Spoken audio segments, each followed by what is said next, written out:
When you are building an early-stage SaaS product, catching errors quickly can make or break the user experience. Two popular tools that help with that are Sentry and Honeybadger. Both handle error monitoring and alerting. Both help developers find and fix problems fast, but they approach it in different ways. Let's look at how they compare and which one might be the best fit for growing SaaS teams.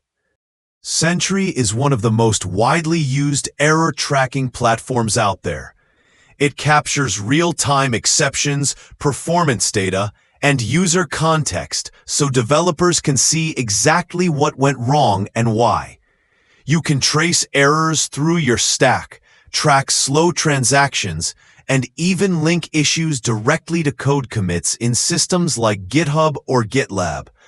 The interface gives a clear view of where the error happened, what users were affected, and how often it occurs. That level of visibility helps teams prioritize fixes and ship updates confidently.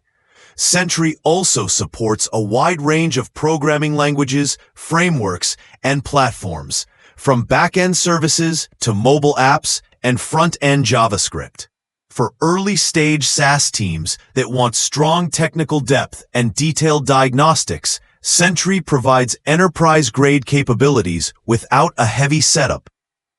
Honeybadger, on the other hand, takes a more streamlined and developer-friendly approach. It tracks exceptions, uptime, and background job failures in one place, focusing on simplicity and reliability. Setup is quick, the interface is clean, and it is designed to give you exactly the information you need. No clutter, no noise. Honeybadger's notifications are clear and actionable, telling you what failed, why it failed, and where to look in the code. It also includes built-in uptime monitoring, so you can keep an eye on site availability and get alerts when something goes down. For smaller teams that want error tracking without complex configuration, Honeybadger feels fast, straightforward, and easy to maintain. In the end, Sentry gives you the detail and power of a full observability platform, while Honeybadger gives you the simplicity and focus of a developer-first monitoring tool. Both are great choices, but for early-stage SaaS teams that want to start strong without adding overhead, Honeybadger is often the faster, cleaner option.